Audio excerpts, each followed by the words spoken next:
Assalamualaikum warahmatullahi wabarakatuh. Bapak Ibu yang saya hormati, khususnya Bapak Ibu Ketua Prodi yang saat ini akan mengembangkan kurikulum. Perkenalkan, nama saya Rudi Susilana, saat ini menjabat Ketua Pengembang Kurikulum TPK UPI, dan saya akan berbagi pengalaman terkait bagaimana mengembangkan kurikulum di perguruan tinggi.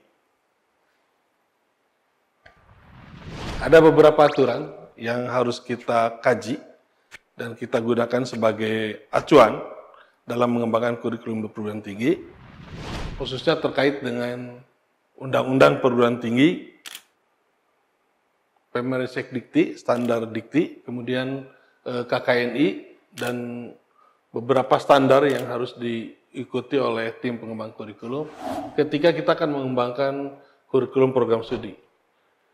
Yang kemudian kita akan mengembangkan rumusan, capaian pembelajaran, pembentukan mata kuliah, dokumen kurikulum, dan proses serta penilaian pembelajaran. Ketika kita mengembangkan kurikulum, pada umumnya hanya melakukan benchmarking dari kurikulum-kurikulum di setiap prodi yang sejenis. Sebenarnya kita harus melakukan dan mengawalinya dari menetapkan profil lulusan. Untuk menetapkan profil lulusan, kita harus melakukan beberapa kegiatan, khususnya terkait dengan analisis kebutuhan lapangan, yang itu bisa dilakukan dengan melakukan focus group discussion dengan para user di lapangan. Kita juga jangan lupa harus melakukan survei.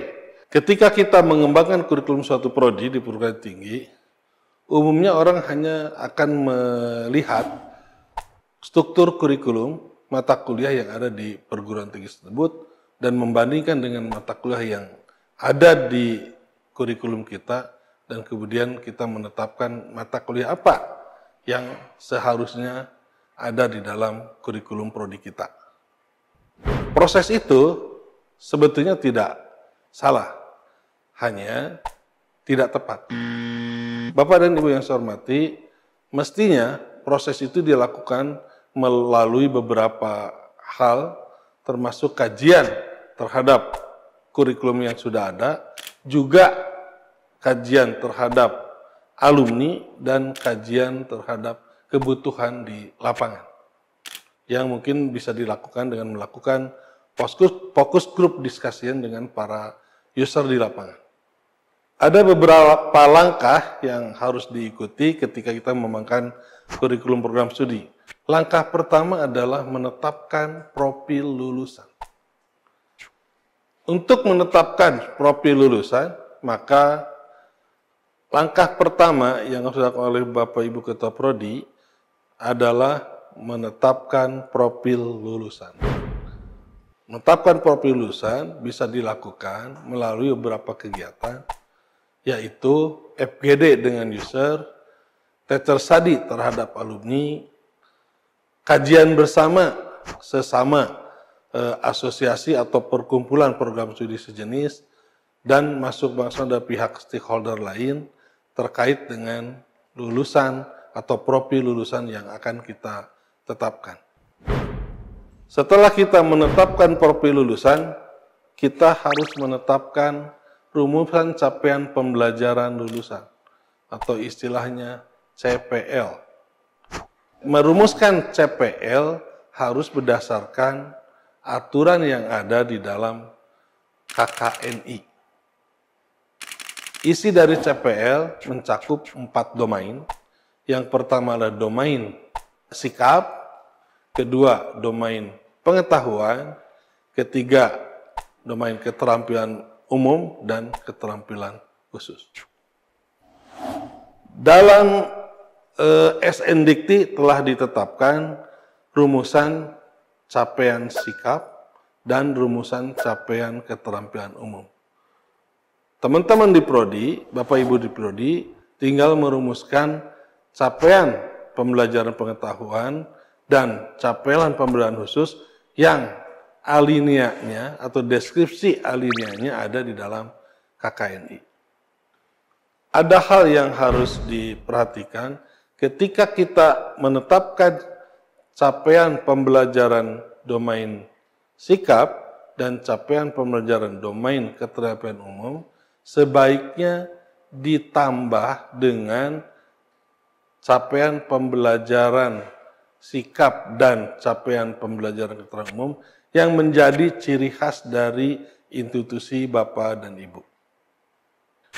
Untuk memudahkan proses selanjutnya, khususnya ketika Bapak dan Ibu akan mengembangkan rencana pembelajaran semester, sebaiknya capaian pembelajaran lulusan diberi kode.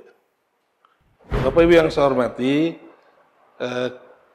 setelah capaian pembelajaran lulusan ditetapkan atau dirumuskan dengan 4 domain tadi, maka kita akan melanjutkan proses pengembangan kurikulum dengan menetapkan pemilihan bahan kajian dan nantinya akan menetapkan mata kuliah dan besarnya SKS.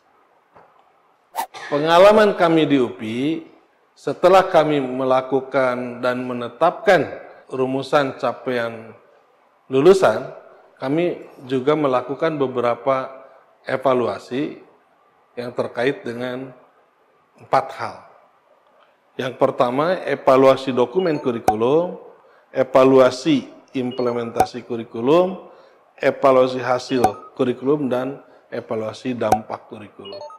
Yang hasil ini kemudian menjadi masukan bagi pengembangan bahan kajian dan mata kuliah.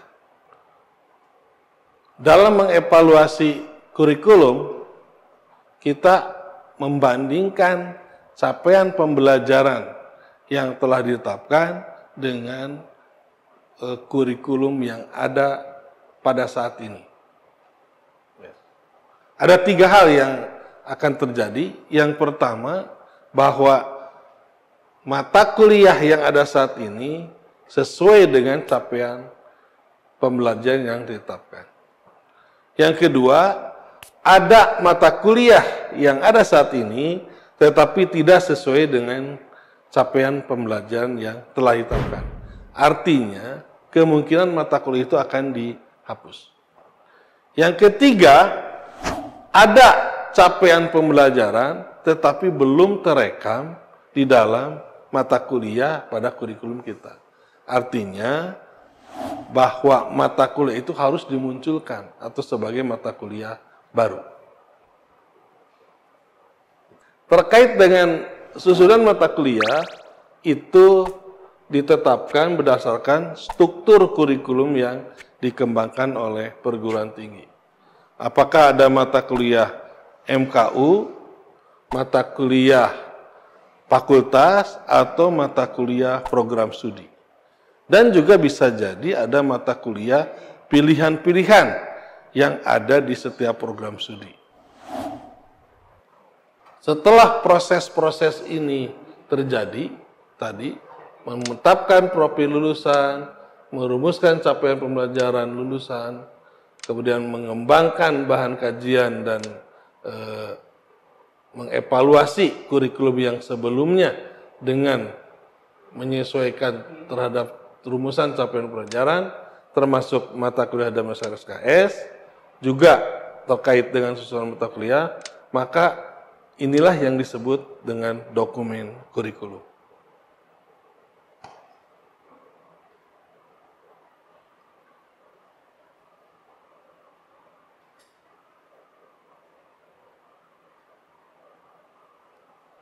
Bapak Ibu yang saya hormati, dalam mengembangkan kurikulum program studi, setidaknya ada 4 langkah yang harus kita lakukan, yaitu tadi, menetapkan profil lulusan capaian dan capaian pembelajaran, memilih dan merangkai bahan kajian dan memetakan capaian dengan mata kuliah, menyusun mata kuliah, struktur kurikulum dan menetapkan SKS, serta menyusun rencana pembelajaran.